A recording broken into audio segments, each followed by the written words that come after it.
Hej och välkommen tillbaka till kanalen. Innan dagens video drar igång så tänkte jag bara att rikta ett stort tack till dig som tittar på kanalen. Och om du inte redan prenumererar så gör det så att du inte missar några av mina kommande videor om Estonia. Den här videon ska handla om regeringsbeslutet som skrevs den 29 september 1994. I slutet av juni 2022 släppte Sveriges Radio en dokumentär om Estonia-katastrofen som hette Striden om kropparna. Där läggs mycket fokus på det beslut som regeringen fattade den 29 september 1994 om att låta Sjöfartsverket undersöka de tekniska och legala förutsättningarna för att bärga kroppar från Estonia. Det beslutet har fått stor uppmärksamhet och tolkas av många som en avgörande eller enda orsak till att inga kroppar bärgades och att polisen hindrades från att göra sitt jobb som skulle vara att ta hand om omkomna från en olycksplats. Så här lyder regeringsbeslutet. Regeringen uppdrar åt Sjöfartsverket att i kontakt med berörda myndigheter i Estland och Finland skyndsamt undersöka och till regeringen redovisa de tekniska och legala förutsättningarna för att återfinna och omhänderta omkomna från färjan Estonia. Det är alltså vad Sjöfartsverket ska göra, undersöka de tekniska och legala förutsättningarna för att bärga omkomna från Estonia. I P1-dokumentären så kallar man faktiskt regeringsbeslutet för ett bärgningsuppdrag. Det är stor aktivitet och intensiva diskussioner om hur alla omkomna ska kunna bärgas. Mats Odell blir den minister som får göra det avgörande valet mellan vilken myndighet som ska få bärgningsuppdraget. Polisen eller Sjöfartsverket. Och det anser jag vara fel. Det står ingenstans att Sjöfartsverket själva ska utföra omhändertagandet eller bärgningen, utan rapporten skulle vara ett beslutsunderlag till regeringen. Den 11 oktober kommer Sjöfartsverkets rapport. Bredvid mig sitter Johan Fransson som har haft regeringens uppdrag att undersöka och redovisa de tekniska och legala förutsättningarna för att kunna återfinna de omkomna ifrån färjan Estonia. Uppdraget var alltså att utreda de tekniska och legala förutsättningarna för att återfinna och omhänderta omkomna från färjan Estonia. Och i uppdraget ingick det också att detta skulle ske i kontakt med finska och estniska myndigheter.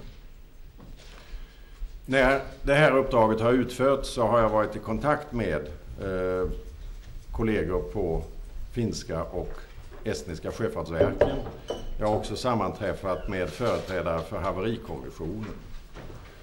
Och sen på grund av de tekniska frågor som uppkommer i det här sammanhanget så har jag också sammanträffat med ett antal företag som sysslar med undervattensarbeten och bärgning. Och de kontakterna har skett helt och hållet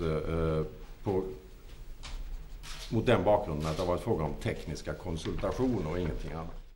I punkt 2.4, statens skyldigheter, skriver man att det finns inga internationella eller i detta sammanhang relevanta nationella regelverk som föreskriver någon rättslig skyldighet för någon berörd stat att återfinna och omhänderta omkomna från en fartygsolycka sedan räddningsinsatserna avslutats.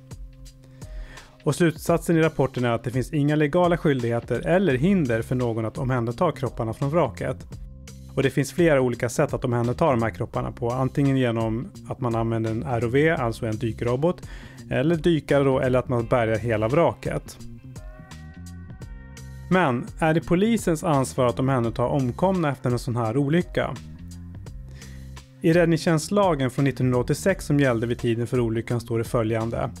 Och det är paragraf 27 då, och den heter sjöräddningstjänst. Inom Sveriges sjöterritorium med undantag för vattendrag, kanaler, hamnar och andra insjöar än Vänern, Vättern och Mälaren samt inom Sveriges ekonomiska zon ska Sjöfartsverket svara för efterforskning och räddning av människor som är eller kan befaras vara i sjönöd eller för sjuktransporter från fartyg. Och nästa stycke lyder: efterforskning av försvunna personer i andra fall.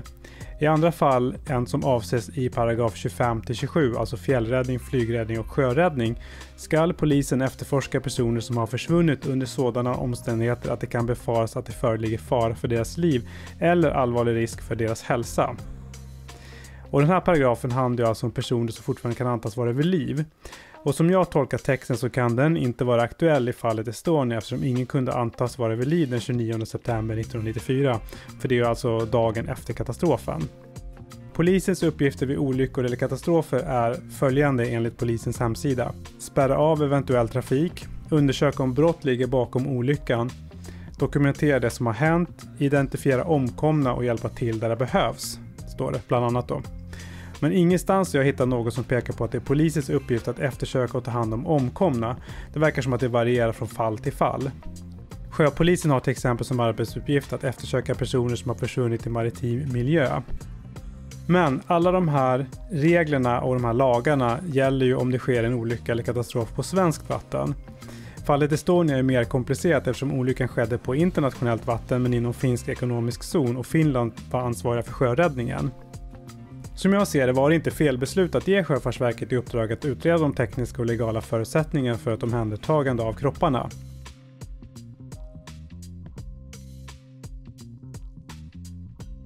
Där fanns kompetens inom marina frågor och som sagt så samarbetar ju verket med Finland, Estland och de här dykeriföretagen när de arbetade med den här rapporten. Så att säga att regeringsbeslutet den 29 september 1994 var orsaken till att inga kroppar bärgades överhuvudtaget tycker jag är att förenkla en komplex fråga. Läser man beslutet, vad som faktiskt står i det och tar hänsyn till vad det mynnade ut i, alltså den här rapporten från Sjöfartsverket där man beskrev att det inte fanns några legala hinder för någon att bärga kroppar, så är det uppenbart att det här regeringsbeslutet inte var orsaken till att inga kroppar bärgades. Enligt mig så ska man kritisera Ingvar Carlssons regering för att inga kroppar togs om hand. Det var ju den regeringen som fattade det här beslutet om att vraket inte skulle bärgas och att man inte skulle ta hand om några kroppar och att man skulle täcka över också. Det var det jag tänkte att jag skulle gå igenom idag. Jag kommer att lägga länkar till regeringsbeslutet, Sjöfartsverkets rapport och även till de här lagarna också så att du kan läsa dem själv om du vill. Så att kolla här under så finns det länkar. Tack så jättemycket för att du tittade på videon. Vi ses i nästa video. Ha det så gott. Hej då.